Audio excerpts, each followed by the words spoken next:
Selamat malam Pak Henry. Kami ingin mempresentasikan hasil kerja kelompok kami yang berjudul dengan tentang akuntansi pajak penghasilan yang beranggotakan Helsa Devina dan saya Frans Andita. Selanjutnya,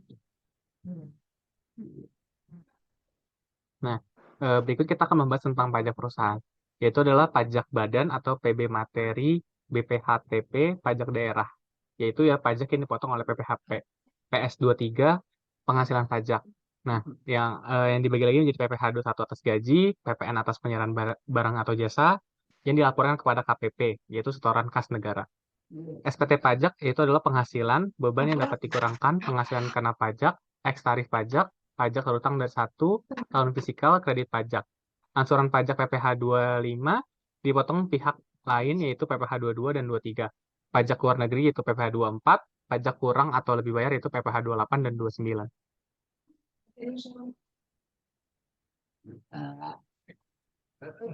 Nah, berikut adalah pajak dalam perusahaan, yaitu pajak atas penghasilan perusahaan. Yang itu dibayarkan langsung perusahaan, yaitu angsuran pajak menurut PPh 21. Yang kedua, pembayaran pajak akhir tahun, yaitu PPh 28 dan 29. Dipotong pihak lain, yaitu final dan tidak final, PPh 22 dan 23. Laporan laba rugi mempengaruhi jumlah beban pajak dan di neraca, yaitu utang pajak atau pajak dibayar di muka. Yang kedua, kewajiban memotong pajak pihak lain, yaitu withholding tax, yaitu pajak atas penghasilan yang diterima pihak lain, PPh 21, 23, dan 26. PPN yaitu adalah pajak atas penyerahan barang atau jasa. Yang ketiga adalah tidak munculnya dalam laporan laba rugi di neraca sebagai utang atau pajak dibayar di muka. Yang selanjutnya adalah pajak lain yaitu PBB, pajak daerah, dan PMPB, beban. Berikut adalah akuntansi pajak penghasilan. Berfokus pada pajak perusahaan atau enterprise.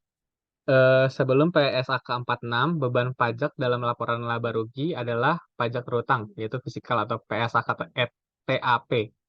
PSAK 46 efektif 1 Januari 1999 untuk perusahaan listed dan 1 Januari 1 Januari 2001 untuk non-listed.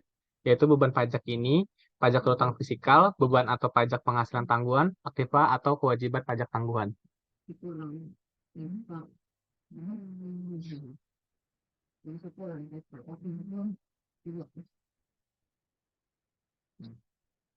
Yang selanjutnya kita akan membahas tentang trade-off, akuntansi, dan pajak.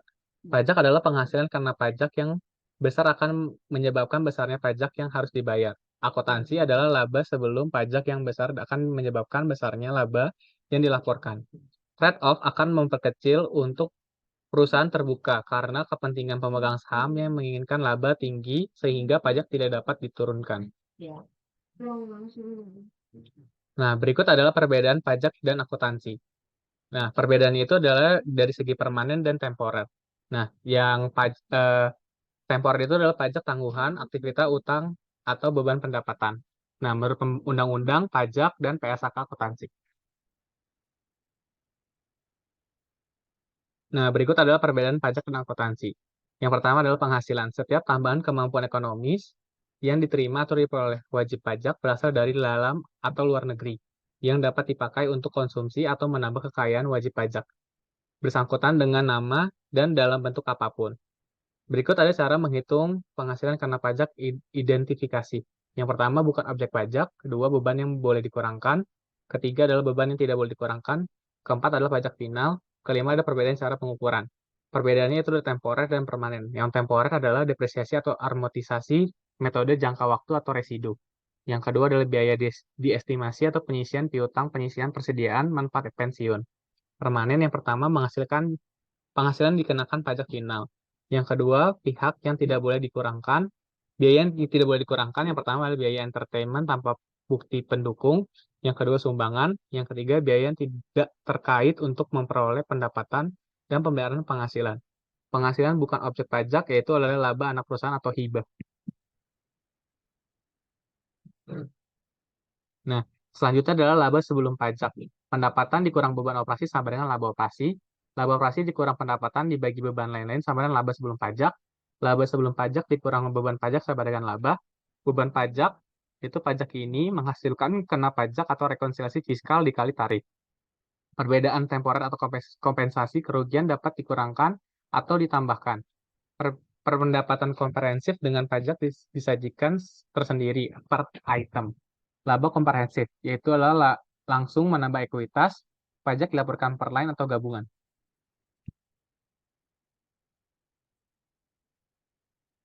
Berikut ada ilustrasi pajak perusahaan. Yang pertama adalah dari neraca, terdapat aktiva pajak tangguhan dan kewajiban pajak tangguhan. Atau berikut kita lihat juga ada laba rugi, yaitu laba sebelum pajak, pajak kini atau current tax, pajak tangguhan atau deferred tax, laba tahun berjalan atau operasi yang dilanjutkan, kerugian dan pendapatan operasi yang dihentikan, laba tahun berjalan, pendapatan komprehensif, pajak penghasilan terkait, total laba komprehensif, laba yang dapat diatribusikan kepada pemilik entitas induk, kepentingan non-pengendali.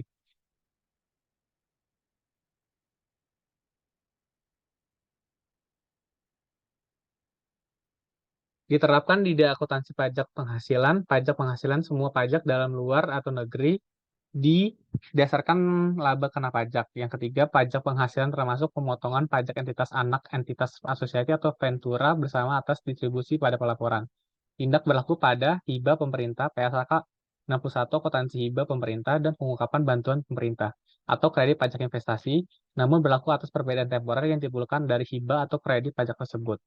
Nah, tujuannya itu adalah untuk mengatur perlakuan akuntansi untuk pajak penghasilan, mempertanggungjawabkan konsekuensi pajak.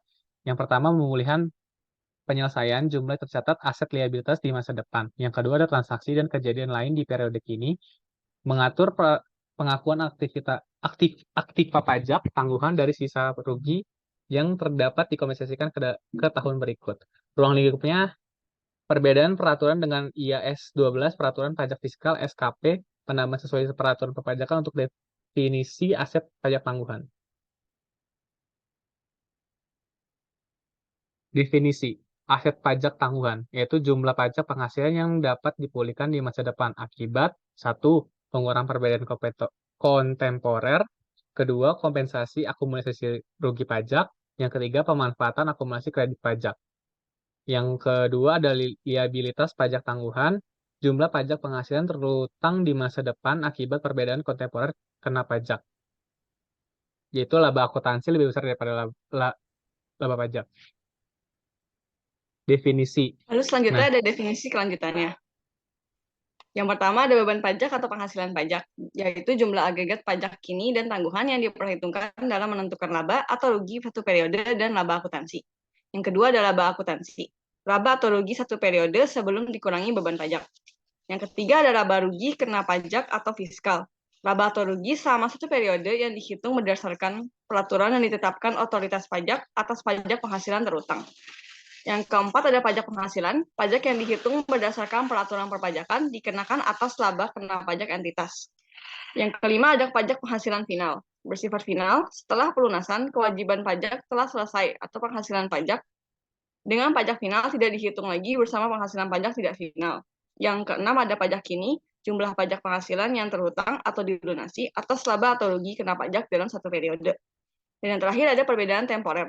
Perbedaan antara jumlah aset atau liabilitas tercatat pada posisi keuangan dengan dasar pengenaan pajaknya. Dapat berupa kena pajak yang dihitung sebagai liabilitas atau dapat dikurangkan sebagai aset. Selanjutnya ada pengakuan pajak kini. Jumlah pajak kini yang belum dibayar harus diakui sebagai liabilitas. Apabila jumlah pajak yang telah dibayar dalam periode berjalan dan periode sebelumnya melebihi jumlah pajak terutang, maka selisihnya diakui sebagai aset. Manfaat berkaitan rugi pajak yang dapat ditarik kembali untuk memulihkan pajak kini dari periode sebelumnya harus diakui sebagai aset. Selanjutnya ada pengakuan aset dan liabilitas pajak tangguhan.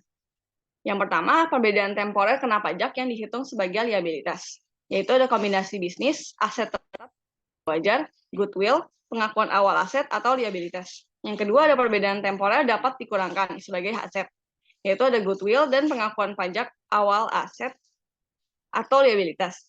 Rugi pajak sebelum dikompensasi dan kredit pajak yang belum dimanfaatkan disebut sebagai aset. Revaluasi aset pajak tangguhan yang tidak diakui dan investasi pada entitas anak, cabang, dan entitas asosiasi dan bagian partisipasi dalam ventura bersama. Selanjutnya ada pajak tangguhan. Saat entitas memiliki yang pertama, laba sebelum pajak melebihi penghasilan kena pajak. Terjadi pengakuan pajak diakui sebagai beban dan kewajiban pajak tangguhan. Yang kedua, ada laba sebelum pajak lebih kecil daripada penghasilan kena pajak. Pajak yang dibayarkan lebih besar daripada laba, diakui sebagai aset dan manfaat pajak tangguhan. Yang ketiga, ada kerugian yang dapat dikompensasikan di masa mendatang. Diakui saat kerugian terjadi sebagai aset dan manfaat pajak tangguhan. Aset pajak tangguhan direview untuk memastikan manfaat di masa mendatang akan diperoleh. Lalu ada perbedaan temporer kena pajak. Yang itu diakui sebagai liabilitas pajak tangguhan, kecuali timbul perbedaan temporer kena pajak, yaitu dari pengakuan awal goodwill atau saat pengakuan awal aset atau liabilitas dari transaksi. Yang pertama bukan transaksi kombinasi bisnis. Yang kedua saat transaksi tidak mempengaruhi laba, akuntansi, dan atau laba atau rugi kena pajak. Perbedaan temporer kena pajak terkait investasi pada entitas anak, cabang, dan entitas asosiasi dan ventura bersama. Maka liabilitas pajak tangguhan harus diakui sesuai paragraf 40.